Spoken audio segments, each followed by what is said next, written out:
Salman is the nicest, so love him and why not? Hopefully. तो सलमान खान यानी चुलमान खान एक बार फिर से सुर्खियों में है।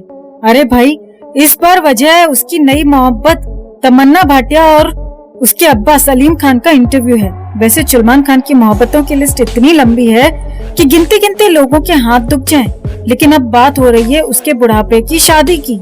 सलीम खान साहब अपने बेटे के लिए अरमानों का पहाड़ सजाए बैठे हैं। उनका कहना है हमारे 3 बेटे हैं, लेकिन चुलमान खान सबसे लाडला है।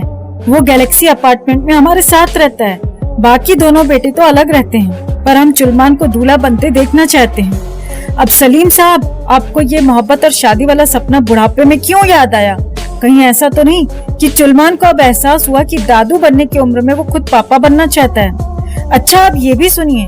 सलीम खान साहब ने कहा कि उनके बेटे को कई लड़कियों को डेट करने के बाद छोड़ना पड़ा। अरे छोड़ना पड़ा या वो खुद भाग गयी? किसी ने उसकी शर्तें नहीं मानी। पर ये वही चुलमान खान है जो अपनी शर्तों के साथ दूसरों की जिंदगी में तूफान लाता है। सुष्मिता सेन, कटरीना कैफ और ऐश्वर्या राय का नाम तो हर कोई जानता है। और बात सिर्फ मोहब्बत तक होती तो ठीक था। चुलमान खान ने सुशांत सिंह राजपूत को किस तरह से परेशान किया, ये बात कौन भूल सकता है। नेपोटिज्म का ब्रांड एम्बेसडर बनकर सुशांत की फिल्मों से नाम कटवाने और उनके करियर को बर्बाद करने में इसकी कितनी भूमिका थी, ये सब जानते हैं। पर तब सलीम खान ने कभी सुशांत के पिता के दर्द के बारे में क्यों नहीं सोचा? क्या सिर्फ अपने बेटे के लिए ही ख्वाहिशें रखनी है, दूसरों के लिए नहीं? अब बात करें सलीम खान के इमोशनल ड्रामे की। भाई, जब सलमान खान जेल गया था तो सलीम साहब कहते हैं हमें अच्छा खाना खाते हुए बुरा लगता था। अच्छा, जेल में एसी की कमी और अच्छा खाना ना मिलने से बेचैन थे बेचारे। पर सुशांत के परिवार की बेबसी पर कभी इतना दर्द क्यों नहीं महसूस हुआ आपको? और अब सलीम साहब का कहना है कि चुलमान खान शादी करेगा जब उनके नसीब में होगा। मतलब ये नसीब भी बुढ़ापे में ही जागेगा। वैसे तमन्ना भाटिया को लेकर जो खबरें चल रही हैं वो तो यही बताती हैं कि चुलमान खान अब फैमिली बनाने का सपना देख रहा है। पर भाई, शादी करने की उम्र निकल गई और अब फैमिली बनाने का ख्याल आया है। लगता है दादू बनने का सपना पूरा करने का इरादा है। तो दोस्तों, ये था चुलमान खान की शादी का बुढ़ापा स्पेशल अपडेट। क्या आपको लगता है कि चुलमान खान अब शादी करेगा या फिर ये सिर्फ एक और ड्रामा है? कमेंट में अपनी राय जरूर बताएं और वीडियो को ज्यादा से ज्यादा लाइक और शेयर कर अपना प्यार और सपोर्ट भी जरूर दिखाएं। दोस्तों, क्या आप जानते हैं कि सुरों की मल्लिका आशा भोसले की जिंदगी जितनी मधुर थी उतनी ही कड़वी भी। पर्दे के पीछे उनकी जिंदगी में ऐसा दर्द छुपा था जिसे सुनकर आप भी हैरान रह जाएंगे। आज हम आपको बताएंगे उनकी संघर्ष भरी शुरुआत से लेकर आर डी बर्मन की मौत के बाद उनके टूटने, उनके पागल होने तक की पूरी कहानी। तो इस वीडियो को अंत तक जरूर देखिए और चैनल को सब्सक्राइब जरूर करें। लाइक और शेयर कर हमारा हौसला बढ़ाएं। 8 सितंबर 1933 सांगली, महाराष्ट्र। आशा भोसले का जन्म एक सामान्य मराठी परिवार में हुआ। उनके पिता दीनानाथ मंगेशकर थिएटर आर्टिस्ट और गायक थे। पिता की मौत के बाद परिवार की जिम्मेदारी आशा और उनकी बड़ी बहन लता मंगेशकर पर आ गई। जीवन यापन के लिए दोनों बहनों ने गाना शुरू किया। महज 16 साल की उम्र में आशा भोसले ने अपने परिवार के खिलाफ जाकर गणपत राव भोसले से शादी की, लेकिन ये शादी उनके लिए अभिशाप बन गई। गणपत राव का रवैया बेहद कठोर था और आशा जी को मानसिक और शारीरिक शोषण झेलना पड़ा। 3 बच्चों की जिम्मेदारी के साथ उन्होंने इस रिश्ते को खत्म करने का साहस जुटाया और अकेले संघर्ष करने का फैसला किया।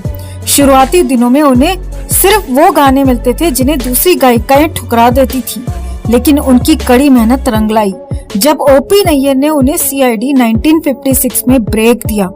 मांग के साथ तुम्हारा और उड़े जब जब जुल्फे तेरी जैसे गानों ने उन्हें बॉलीवुड की पहली पंक्ति की गायकों में शामिल कर दिया। ओपी नैयर के साथ उनकी जोड़ी ने बॉलीवुड को कई सुपरहिट गाने दिए, लेकिन उनकी प्रोफेशनल केमिस्ट्री के चलते उनके रिश्ते पर कई विवाद भी हुए। हालांकि उनकी जोड़ी टूटने के बाद भी आशा भोसले ने कभी पीछे मुड़कर नहीं देखा। आर डी बर्मन ने आशा भोसले के करियर को एक नई ऊंचाई दी। दम और दम, पिया तू अब तो आजा और चुरा लिया है जैसे गानों ने उन्हें नई पहचान दी। 1979 में उन्होंने आर डी बर्मन से शादी की। आर डी बर्मन उनके जीवन साथी ही नहीं बल्कि उनके सबसे बड़े सपोर्ट सिस्टम थे। उनके साथ रहते हुए आशा जी ने संगीत की दुनिया में कई अनमोल रत्न दिए। 1994 में आर डी बर्मन का हार्ट अटैक से निधन हो गया। यह आशा भोसले के जीवन का सबसे कठिन और बुरा दौर था। उन्होंने एक इंटरव्यू में बताया कि आर डी बर्मन की मौत के बाद वो पूरी तरह से टूट चुकी थी। उनकी हालत ऐसी हो गई थी कि वो कई दिनों तक ठीक से खा पी भी नहीं सकी। कहा जाता है कि वो घर में अकेले बैठकर खुद से बातें किया करती थी, जैसे वो आर डी बर्मन से बात कर रही हूँ। ये दर्द और अकेलापन उन्हें अंदर से खा रहा था और इसी वजह से कई साल तक ये अफवाह भी उड़ी कि आशा भोसले आर डी बर्मन की मौत के बाद उनके सदमे में पागल हो गई हैं। लेकिन अपनी ताकत और संगीत के प्रति प्रेम के कारण उन्होंने खुद को संभाला और फिर से खड़ी हुई। आशा भोसले की आवाज ने हर पीढ़ी को छुआ है। उन्होंने गिनीज वर्ल्ड रिकॉर्ड्स में भी अपना नाम दर्ज कराया, क्योंकि उन्होंने 20 से ज्यादा भाषाओं में 11,000 से ज्यादा गाने गाए। उनकी जिंदगी हमें सिखाती है कि चाहे जिंदगी कितनी ही मुश्किल क्यों ना हो, अगर इंसान के पास साहस और हुनर है तो वो हर मुश्किल को पार कर सकता है। तो दोस्तों, ये थी आशा भोसले की अनसुनी कहानी। उनकी जिंदगी हमें सिखाती है कि संघर्ष और सफलता साथ चलते हैं। अगर आपको ये वीडियो पसंद आया हो तो इसे लाइक करें, शेयर करें और हमारे चैनल को सब्सक्राइब करना ना भूलें। मिलते हैं अगली प्रेरणादायक कहानी के साथ। धन्यवाद।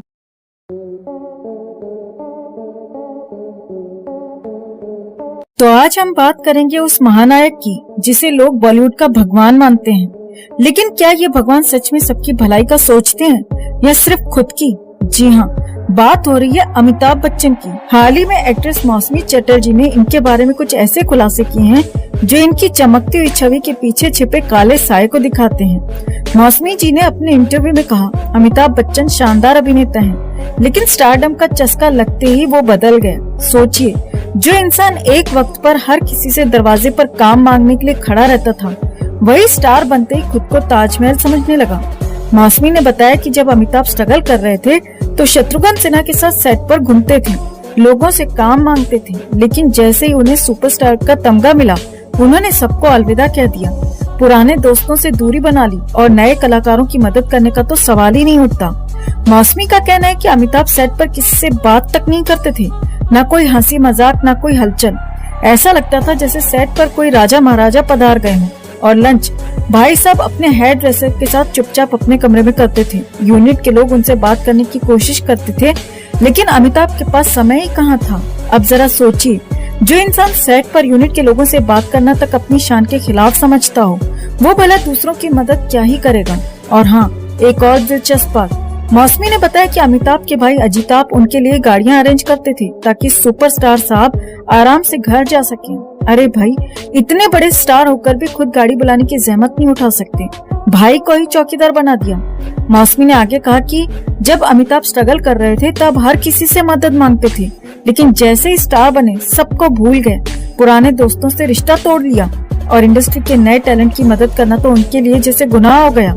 अब दोस्तों, सवाल ये उठता है कि क्या अमिताभ बच्चन सच में महानायक हैं या फिर ये सिर्फ चमक दमक से ढकी हुई एक स्वार्थी शख्सियत है? मौसमी चटर्जी का बयान हमें सोचने पर मजबूर करता है।